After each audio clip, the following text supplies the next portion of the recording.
Tonight, as we often do, we start with the Cavs. However, it was just the game they were in. Because really, We're it was the Cleveland Cavaliers Sixers, Basketball not Network. Today. The Sixers are the ones making all the news. Wow. Philly ending an 11-game drought against that Who were they team playing? Oh, with an Cavs. 11-point win last night, despite 30 from LeBron. Outscored the Cavaliers 13-3 in the final 2 minutes, 20 seconds. And if the season ended right now, the Sixers would face the Cavs in the first round. Is this win, does it mean anything? It means a lot for the Philadelphia 76ers psyche. I mean, even though they don't have Kevin Love there in Cleveland, just to see and know that they can go out there and put together a good game and beat Cleveland finally after so long.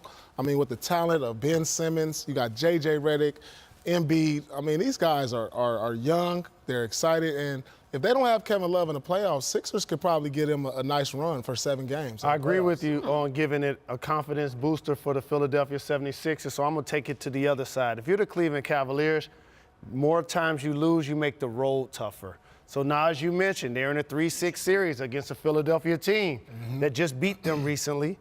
You fall to the 4-5 matchup. Now you make the journey that much tougher for a team that is my favorite to come out of the East. All of a sudden, you put yourself in a situation not to even advance out of the conference. Let me ask you this, because at the beginning of the season, Chauncey, we said we need this Sixers team to be in the playoffs because they're interesting, they're fun.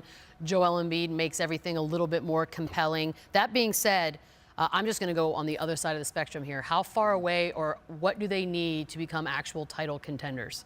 The Sixers? Yeah, why? Don't ask me like that. I mean, everybody's got a shot. They haven't even made. They should be happy just making the playoffs. I said I was going on the other end of the spectrum. Yeah, I mean, if they get LeBron next year, okay, see, there you go. Then maybe they're title contenders. But as constructed, they should just continue to trust the process. Trust it. And continue to build on Ben Simmons and Joel Embiid, and continue to shift those other pieces around until they get to the point where they're like, look, we can contend for a championship now.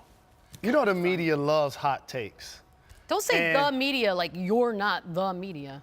I guess. You like those people. I like to separate myself from that foolishness every now and then. You said a word that's going to make them contenders. What was it? LeBron. They gotta get LeBron. Okay. And I don't see that That's happening. it, huh? Correct. That is what completes the process. They still have to build out their roster. What's going to happen with Markelle Fultz? They only took him #1 in the draft. We don't know yet. Absolutely. Are they going to be able to retain J.J. Redick, who's on a 1-year deal? Yeah, those pieces are always going to constantly shift around. As long as you got the constant of Embiid, they'll be there. And Ben Simmons, that's a great starting core right there. Covington will be there also. Covington, I mean, these other guys are replaceable. But when we're talking about being a contender, you turn that Covington into a guy like a borderline all-star. You know what I'm saying? Because these two guys are all-stars. What is there? Oh, there you go. So there are the potential free agents. Is there anything in between Zero and LeBron James that would do anything for you guys? Or is it just LeBron James or nothing? LeBron James are nothing for me because a lot of those guys to me are just not in play to be members of the Philadelphia 76ers. Right. That's just how it works out. It's only so much money. It's a salary cap driven sport. There's only so much movement. A lot of those guys, when they make a next move, it can't be a lateral one. Right. I agree with you. I mean, nobody else really kind of is realistic option for them outside of LeBron. But even LeBron, I'm not sure he's a realistic option because of the billboards that were put out there in Philadelphia. I don't think it's real. I don't even think that's a realistic option. But then, they'll be contenders because of LeBron. But that team still, you need shooting in this league, and I don't see a lot of shooting in the lineup with LeBron, Ben Simmons. Ben Simmons has even attempted a 3 this year. So you just mentioned it. So when you give LeBron James the ball, you take it away from Ben Simmons. Right. You just said he's not a shooter, so he's going to be spotting up when LeBron play makes? It's going to take away from his development because you look at him like the second coming up, like a mini LeBron, like Kobe was to Jordan. Maybe this guy is like a younger. I like what you did there.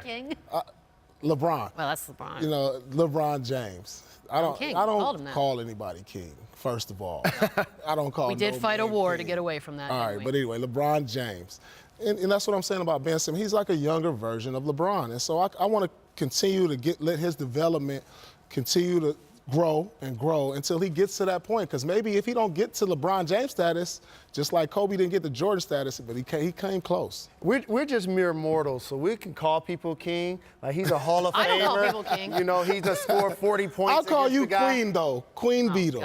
There How you about go. that? What a great time to change the subject. There were some tensions last night, which was kind of interesting to watch. I'd rather call you Cardi B. Dario Saric, oh, I love her, went in for a dunk with the game in hand. Jordan Clarkson responds by throwing a ball off of him, earned an ejection for that. Clarkson said, hey, it's just part of the game. He was really upset. It went from 0 to 100 really, really quick. Was that a good response by Clarkson? And Joel Embiid tried to tell Saric to chill as well. I think he, as well as Clarkson, overreacted. Show the man some respect. It's Saric.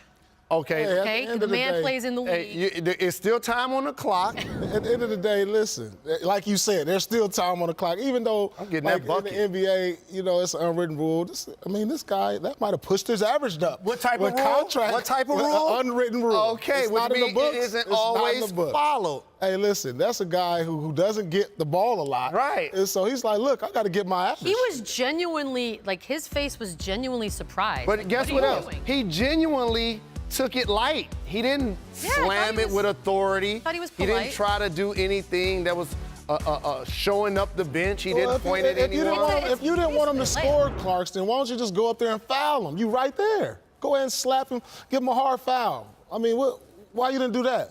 We just can't get away from the fact don't get that mad at Sarge. You gave him an open layup. Absolutely. Y'all got back on defense. Give him a hard foul. Okay, so That'll we all solve agree on everything. that. Well, this is a great show. it was a great hold me back moment. Thank you.